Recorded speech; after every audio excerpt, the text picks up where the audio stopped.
So let's start off talking about what I consider to be the finest strategist that ever lived.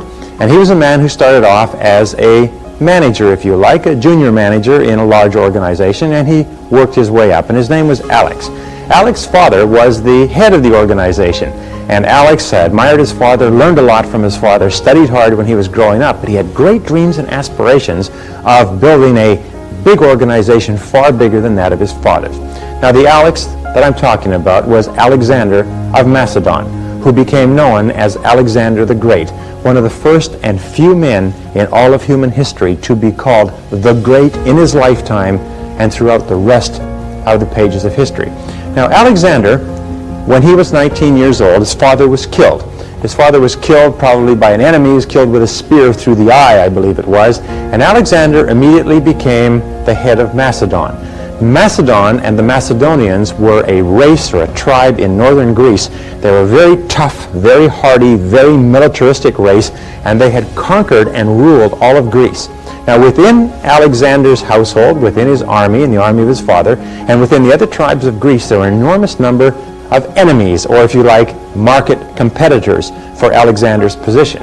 So Alexander, as soon as he became the king at the age of 19, found that there were several armies being raised against him and several plots and conspiracies internally being raised to kill him, put him out of the way, and spring free, if you like, the city-states of Greece from Macedonian rule. Alexander immediately took command, as a leader does. He immediately put down the disloyal elements in his own army. He immediately put his army together with his own people in place and demolished the army sent against him and became the recognized and accepted master of all of Greece at the age of 19 and a half. Then he set off on his mission. Now, Alexander, like all strategic planners, had a mission, and his mission was to bring Greek culture, to bring, if you like, the control of the marketplace in the world under Greek rule, that he wanted to bring Greek culture to all the areas of the world that he could reach. And the Delphic Oracle had told him at a very young age, when he was 15, that he could either have a long life full of peace or a short life full of glory. And he chose a short life full of glory. At the age of 19, he disembarked his father's armies, which are now his armies. He took 20,000 men, he put them on ships, he sailed across and began to fulfill his destiny to rule all the known world. He was told he could rule all the lands that he could look upon with his own eyes, he could be master of. And he began fighting in Asia Minor. Now, Asia Minor is what was present-day Turkey. And as his armies moved through Asia Minor, they would run into other armies that were sent against them, and they defeated every single one. Alexander was a brilliant planner, and he had brilliant generals under him. His troops were extremely well trained, very well disciplined, and very tough. And he won every single battle. Now, in those days when you fought with spears and swords, one did not fight and run away and live to fight another day. The fighting was rather final. And so therefore the soldiers of the armies in the path of Alexander's advance began to hear about what had happened to the previous armies, and they found that anybody who fought against Alexander lost. And if you lost with a spear through your chest, it would be enough to ruin your whole day. And so the word began to go out that perhaps it would be a good idea not to fight with Alexander. Now, Alexander was also very smart in that he did not disrupt the kingdoms that he took over. He left them under the rule of their own people. All he had them do is, if you like, pay a tribute to Greece, to pay taxes each year, and other than that, they could go on pretty much the same way that they were, only now they were under the protection of the Greek Empire, the protection of the Macedonians. Well, as he moved further south, more and more tribes came and joined him, gave up without a fight, decided not to go to battle with him, and joined his armies, and his armies moved south. Now, the big guy on the block, the head of the biggest empire in the world at this time, was a man named Darius of Persia. Darius had his capital in what is present-day Tehran, and Darius ruled the biggest empire the world had ever seen. His empire went from the Indus River in Pakistan all the way to the Mediterranean, all the way through the Persian and Arabian Gulf, and all the way up into what is today the Soviet Union. An enormous, enormous empire. And Darius began to hear that out on the edges of his empire there was an upstart renegade who had come over from Greece with a bunch of freebooters, and they were picking away at the edges of his empire, and people were beginning to ask the question, I wonder who's the toughest, Alexander the Macedonian or Darius of Persia? Darius was a smart man, and he recognized that this was a threat. So he sent an army of 50,000 men against about 22,000 men of Alexander's. He sent the army out, he said, go and crush this upstart once and for all.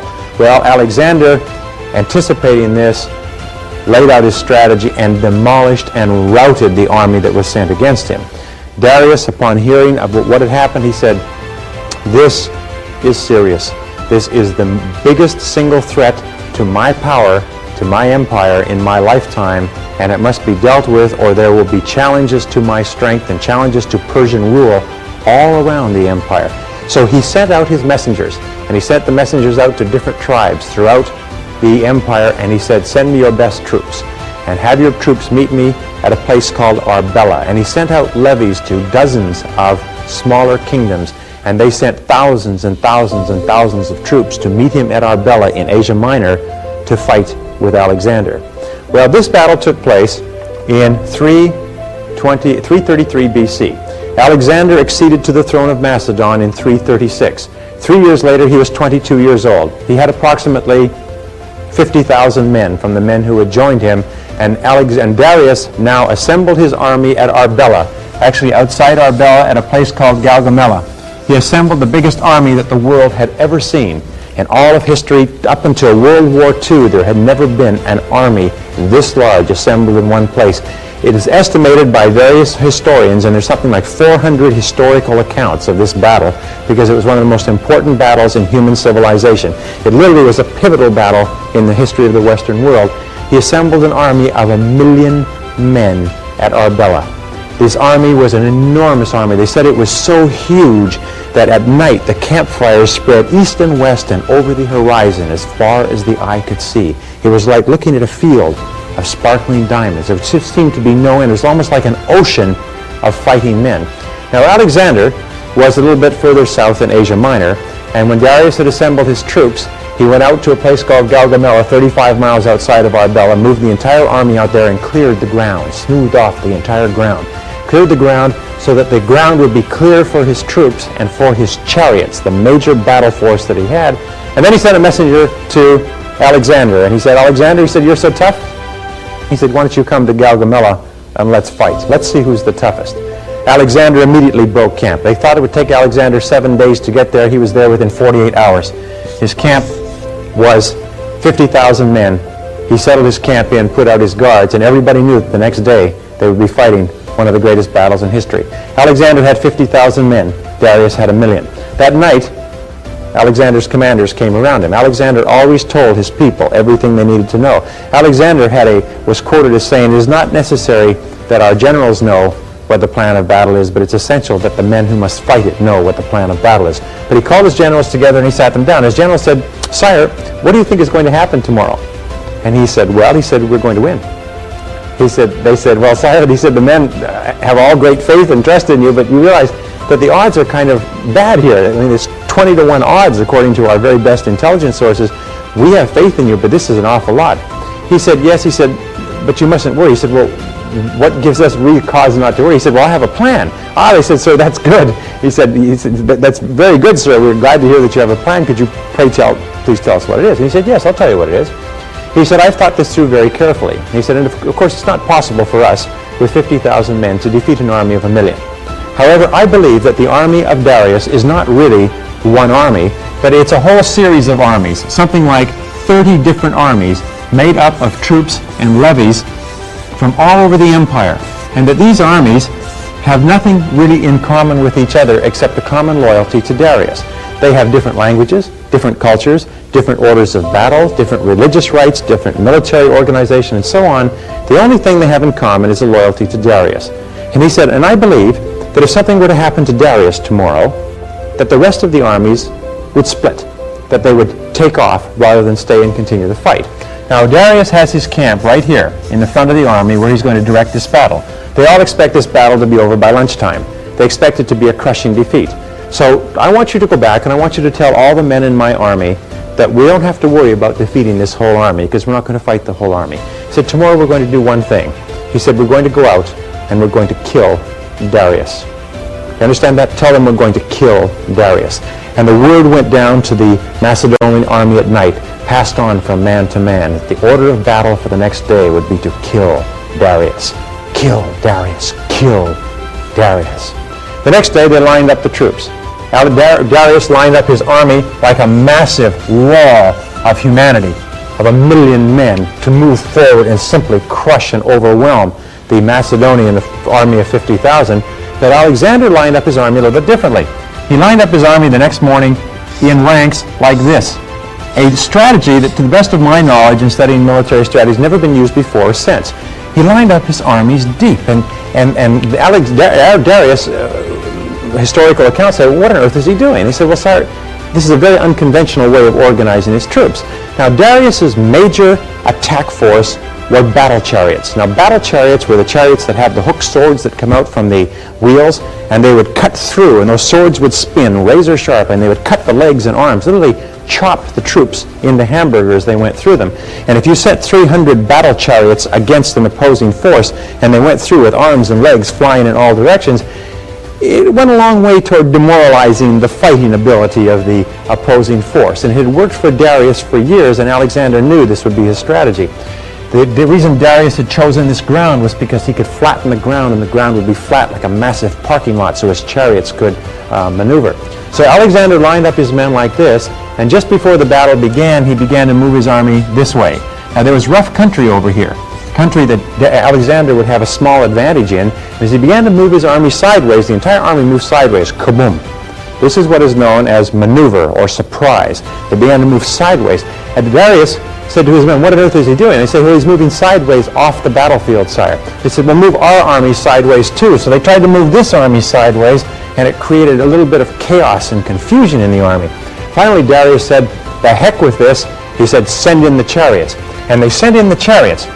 And the chariots attacked, all ready to go, and they attacked at this wall of troops. And at the critical moment, Alexander had all of his men turn with their shields sideways and their spears out from the shields and dig into the ground, with the spears in the ground and the shields in front. Now, what the horses saw was a wall of shields, just simply like a wooden wall, and bristling with spears. Now, men will charge walls bristling with spears, but horses are smarter than that. And the horses and the chariots began to turn, and as they turned, they began to trip each other up, and they became more and more confused, and they went back into the back here. They went right around the army, and in the back, Alexander's men were waiting with spears and swords to pick them up, and archers, and tear them to pieces. And the whole charge was demolished. At this point, Darius said, this is ridiculous. What on earth is going on over there? There was some confusion. They were getting different signals. Have they broken through? Is it time to advance? And Alexander saw his moment. His critical moment was now, and he said, and Alexander was right here. He always led his troops. He was always the very forefront of his troops. He believed that he could not be killed.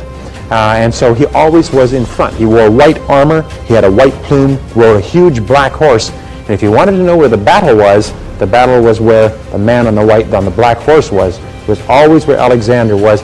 And he said to his men, what he called his companion cavalry, 6,000 veteran cavalry, heavy cavalry, he said, follow me, let's go kill Darius.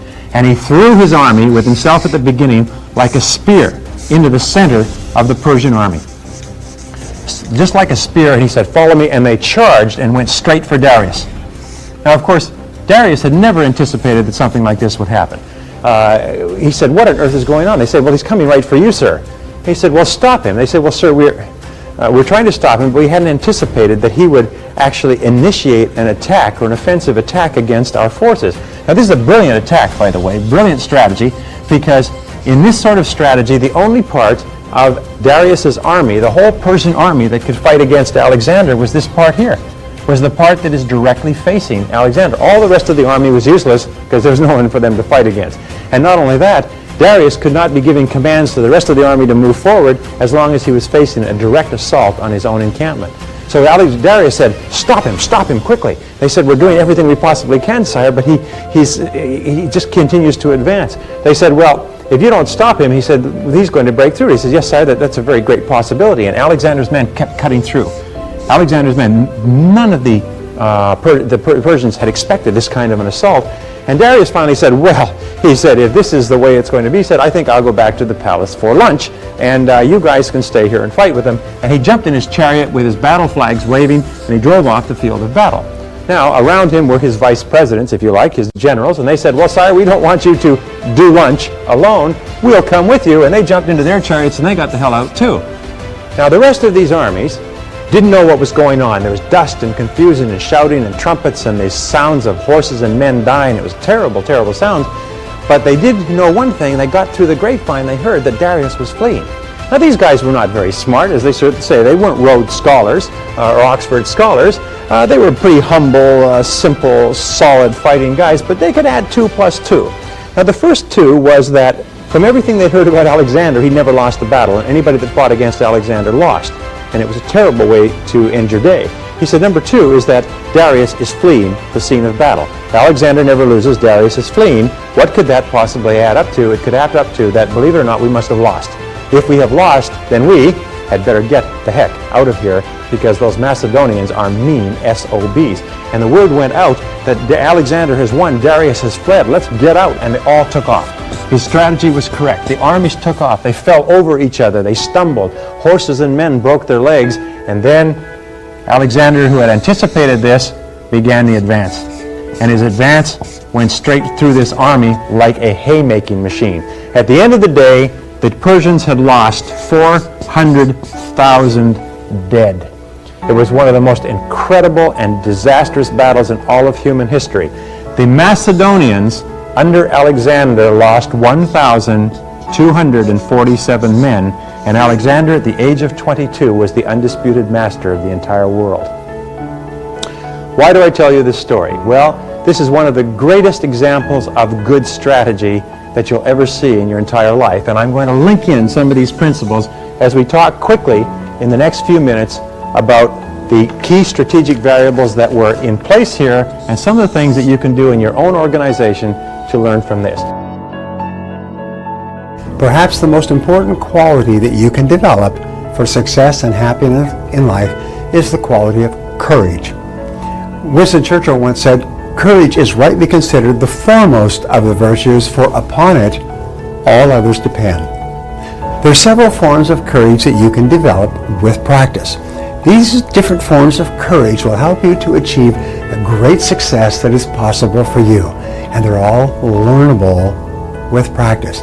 In other words, you can actually become an absolutely unafraid person by practicing courage whenever the situation requires it. The first form of courage is the courage to dream big dreams and to set big goals. This is where most people are stopped. The very idea of setting big, challenging, exciting, worthwhile goals, sometimes they call them BHOGs, big, hairy, audacious goals. The very challenge of doing that is so overwhelming that most people quit before they even begin. They think, oh, I could never do that. They think of all the reasons why they might fail and all the money they might lose, and they literally shut themselves down even before they get started. But this is not for you. Sit down and write out your goals as if anything were possible for you.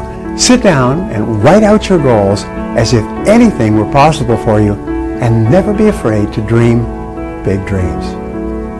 The second type of courage you can develop is the courage to make a total commitment, throwing yourself wholeheartedly into whatever it is you decide to do. All successful people, of my experience, are people who are living fully engaged. They are fully involved in their lives and in their goals. They don't do things by half measures. They may have no guarantees, but they're not afraid to put their whole hearts into their activities. If they fail by trying greatly, not by playing it safe and wishing and hoping that everything will work out all right in the future.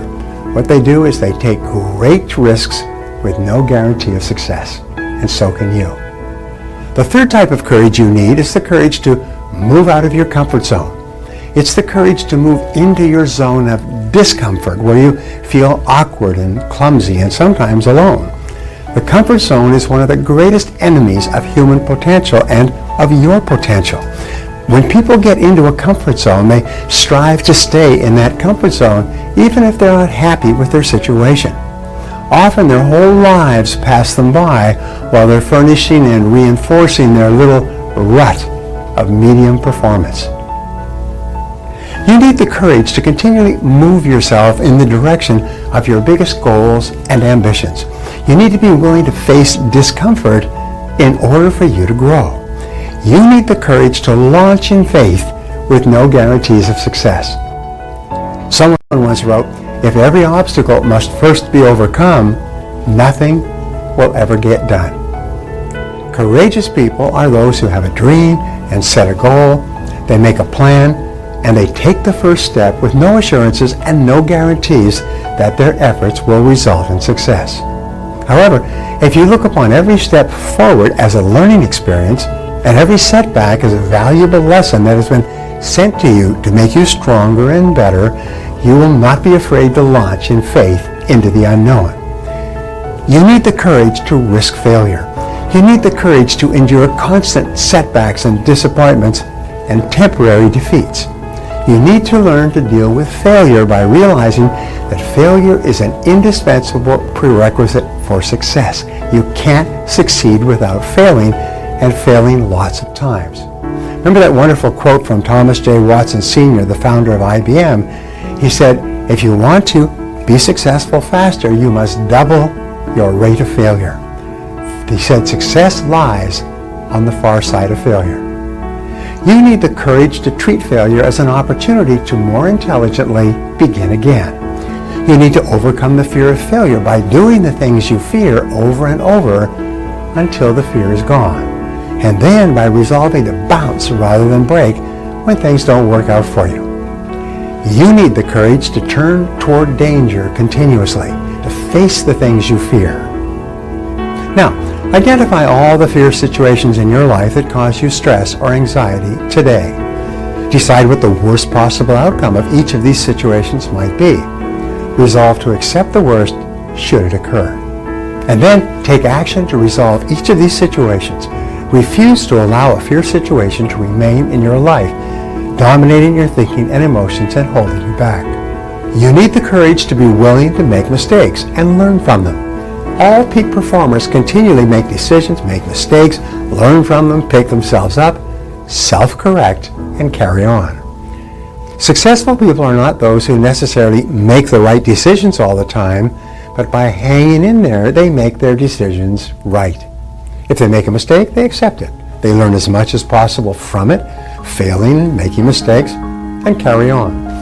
The more you fail and the more mistakes you make, the smarter you become, and the more likely it is that you will eventually achieve your goals. You also need the courage to accept complete responsibility for your life, which means to take ownership for results. You need the courage to refuse to make excuses or to defend yourself. You need the courage to say over and over again, "I am responsible. I am responsible," and refuse to blame anybody else. When something goes wrong, you focus on the solution rather than the problem or the person. You ask, what do we do from here? What's the next step? What's the solution? What action should we take? You then pick yourself up and carry on, extracting the wheat, the lessons from the situation, and throwing away the chaff, the things that happen that you cannot change. The final courage you need is the courage to persist longer than anyone else. Persistence is the quality that will ultimately guarantee your success. Your willingness to persist in the face of every adversity can be your greatest asset. The ability to persist is the number one quality for success in every field in life. It can be the one factor that guarantees your success in the end. If you refuse to quit, you must ultimately succeed. Just as in baseball, you won't ultimately hit a home run unless you keep on swinging. In 30 years of studying successful people, I've discovered one fact over and over. No one was ever defeated until they accepted defeat as a reality. No one can ever defeat you but yourself.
feel like I'm losing my mind. Is everybody in the world blind? Please, Lord, give me a sign, a sign. I feel like I'm losing my mind. Is everybody in the world blind? Please, Lord, give me a sign, a sign. I wanna be the greatest. Everybody on the fake shit. I look around and feel like everybody is the fakest. I make this every day and I'm impatient, hoping one day I blow up from the basement. Statement, the top is so vacant. I don't hear shit that I think is amazing. Waiting for my day when I'm playing sold out shows for 1,000 faces. Hey, give me that crown, get in my way and to be put down. It ain't your place, all this my town. If I want that shit, then I'll get it right now. I'm losing it, the noose it fits. I'm losing shit, a stupid myth. You choose to live or choose to dip. You choose to fight or lose your grip and lose a gift. I feel like I'm losing my mind. Is everybody in the world blind?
I feel like I'm losing my mind. Is everybody in the world blind? Please, Lord, give me a sign, a sign. I feel like I'm losing my mind. Is everybody in the world blind? Please, Lord, give me a sign, a sign. I wanna be the greatest. Everybody on the fake shit. I look around and feel like everybody is the fakest. I make this every day and I'm impatient, hoping one day I blow up from the basement. Statement, the top is so vacant. I don't hear shit that I think is amazing. Waiting for my day when I'm playing sold out shows for 1,000 faces. Hey, give me that crown, get in my way and to be put down. It ain't your place, all this my town. If I want that shit, then I'll get it right now. I'm losing it, the noose it fits. I'm losing shit, a stupid myth. You choose to live or choose to dip. You choose to fight or lose your grip and lose a gift. I feel like I'm losing my mind. Is everybody in the world blind? Please, Lord, give me a sign, a sign. I feel like I'm losing my mind. Is everybody in the world blind? Please, Lord, give me a sign, a sign. Yeah. There's no mercy in this world, just hunger-thirsty persons in different versions. Each new update, that shit worsens. Why? Pull back the curtain and you'll see the different vermin. We all have different burdens that all seem to cause disturbance. Yo, so do me a favor, don't treat me like a neighbor. Don't need the different flavors of your problems just to savor.